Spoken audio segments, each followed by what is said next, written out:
Hello, I'm Tom Bailey, and in today's episode, we'll be getting to know Penny Mallory, who is a former rally champion and now a leading authority on mental toughness.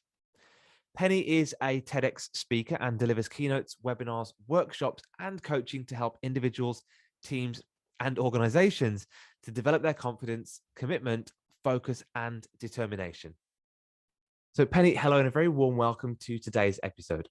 Thank you, Tom. Thank you so much. And just out of interest, again, for me and the listeners, whereabouts in the world are you right now? I'm in the Cotswolds, which is very beautiful. Awesome. Thank you so much. Now, one of the topics we like to talk about on this podcast is this concept of public speaking, why it's so important, and some of the journeys that some of the guests have been on with public speaking and presentation skills. So I guess my first question is, were you always a confident speaker, or were there shaky beginnings at the beginning? No, I absolutely was not a confident speaker. I had presented TV programs for about 15 years. So I was used to talking to a camera, but that's one thing. And a live audience is something quite different. And when I first started speaking, I was a complete bag of nerves, 15 years of speaking pretty much. And I'm still a bag of nerves, if I'm honest. I still get really nervous for every speech. I'm quite a shy person. And I have to really push myself to do it. Once I start, I'm fine, but I still get nervous every single time I speak. And it's really interesting you talk about mental toughness. And I think there's quite a lot of correlation there with what we talk about when it comes to the importance of mental toughness, when it comes to public speaking as well. How important do you think mental toughness is when you're trying to stand up and speak in front of a large audience? Well, it's critical. There's four elements to mental toughness, and one of them is confidence. And of course, you have to have a degree of confidence. But I've developed mental toughness over the years through all sorts of things, and one of them is having the confidence to speak on stage. So although I get nervous, I know that I know what I'm talking about. And so I have confidence in my ability to communicate it. And so obviously, that confidence rises, but I never take it for granted. So I'm always worried this is the gig that might not go so well. So I think that's where the nerves come from. But in terms of confidence in the content and what I can communicate, and that I can actually land something really useful with the audience, I have a high level of confidence in that. I love the way you've described that, because we talk with our audience a lot about confidence comes from competence, and that effectively, to what you're saying, means you can develop it and you can become more confident through becoming more competent. And in the case of public speaking, it's getting to know your content, becoming an expert, being able to answer those questions. So yeah, that's really important. And competence comes from practice. So the more you do something, the better you get. Absolutely. And you mentioned there are 4 parts of mental toughness. It'd be interesting to find out what those other 3 are as well. Okay, so there's control, which is the sense of control you have over your life and your emotions. There's challenge, which is your ability to see every challenge that you face as an opportunity rather than a setback. And there is commitment, which is your ability to set a task and complete a task. And lots of people don't do things fully committed. So mentally tough people feel in control. They see challenges as opportunities. They're fully committed and they are confident. Amazing. And who are the people you typically work with? Who are your ideal clients, or who's the audience you typically help? I'm so lucky that I'm not sector specific, so I can talk to a finance company, to a bank, to an IT company, to the NHS, honestly, it is so wide ranging, because really what I'm talking about is you as a person. So it doesn't matter what your job is, what your industry is, what your sector is. I am going to touch lots of nerves with your personal and professional life, despite your role or status. Yeah, thank you. Makes sense. And one thing I really didn't go into enough detail in the bio introduction was the fact that you were the first and only woman in the world to drive a world rally car for Ford.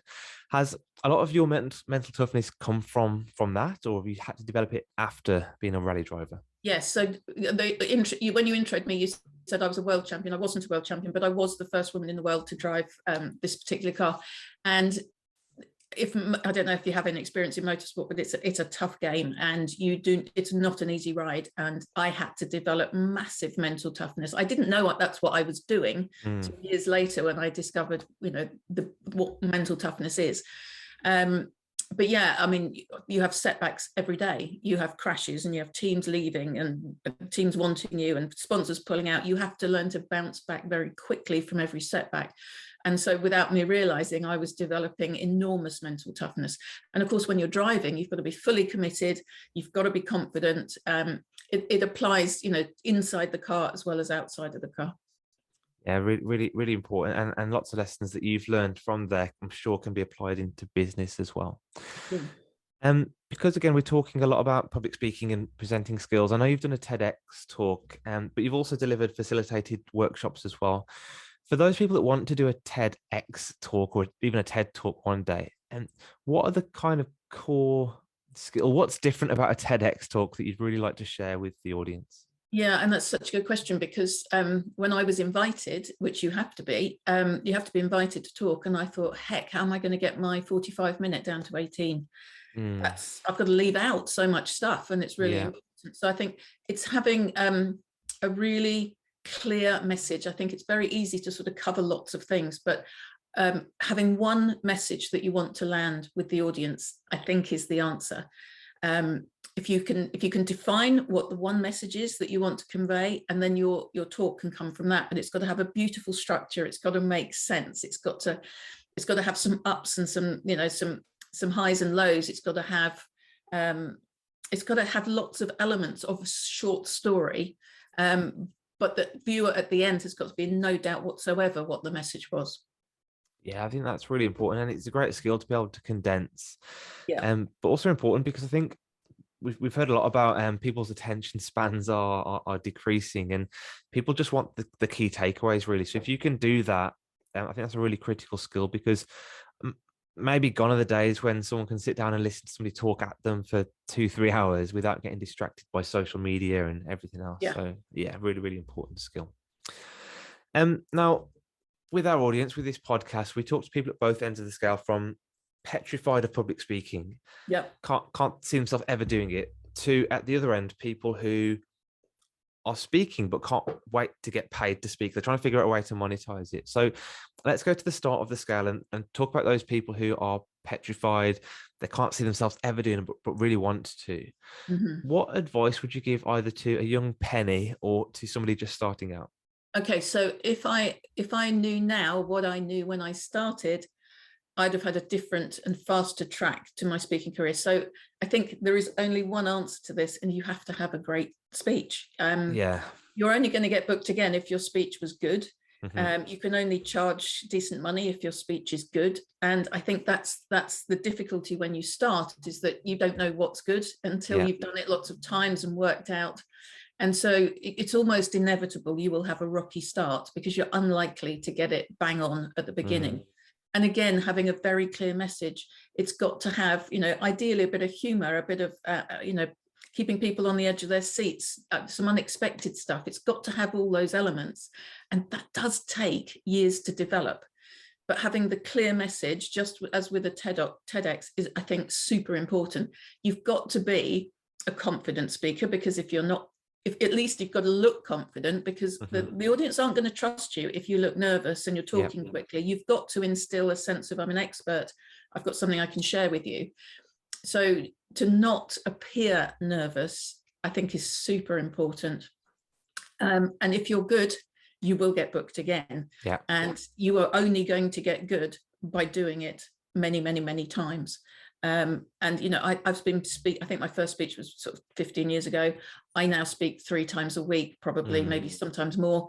And like I say, I still get nervous because I want to get it right. It's really important to me that everyone I do lands the message and that the audience gets something from it. But it's practice, practice, practice. And a lot of speakers tell me that there's almost a snowball effect here. Is if you deliver a great talk, there's going to be someone in that audience who wants to book you to speak at their event or for their corporate. So yeah, the importance of preparation, putting the time and effort in, will pay dividends in the more you speak, the more you will speak, because every audience, if your speech is good, somebody in that audience will either go home and tell a husband or wife, or they'll want it for their organization. It does snowball. It's absolutely true. Do you how do I say this? Do you stay in your lane when you're talking? So do you stick to mental toughness and that's what you talk about, or have you veered outside of that at all? This is one thing I've learnt, which is be an expert in your subject and stick to your subject, because there's other people that will be experts in other stuff. I'm very, very niche and very finely focused on mental toughness. Yeah. It's a great talk. I'm proud of it. It resonates. I get great feedback, and I know what works, and I'm going to stick for now with what works, particularly with the world in such a, so much crisis left, right and center. So my subject right now is very timely, but yeah, I stick to what I know, because that's what I'm an expert in, and I try and keep it absolutely in that lane. And the reason I ask that question is because I speak to a lot of different speakers, and the best ones always tell me they've found their lane, they've found their topic. It's niched down to a point whereby there is competition, but because they're staying in there and they're consistent and they keep telling that story over and over again, they're developing their own authority within their lane. Yeah. And I think it's confusing for an audience. If I say I'm a leading authority in mental toughness, I start talking about something else. Well, why? Because we're for that. So I think really important to be clear about your subject and keep your talk to that subject. Perfect. One more question I have, because a lot of people ask me this and other people as well, is what's the tipping point between doing free talks, begging for talks, to actually getting paid to talk, so you get booked as a keynote speaker? Is it a mental change? Is it an external change? What is it? It's always a tricky one. So I've done free gigs in the past. They've never, ever once paid off. No. You're invited, there's going to be an amazing audience. They're all going to book you. Well, it's never, ever, ever happened. So I completely refuse to do free gigs now. I don't need to. I don't want to. I just don't do it. But it took me years and years and years to turn them away, because I thought maybe I'm missing an opportunity, and maybe, and maybe never happened. So I just don't now. But I did. And I think it is important at the beginning that you probably do, because that's how you're going to get your practice.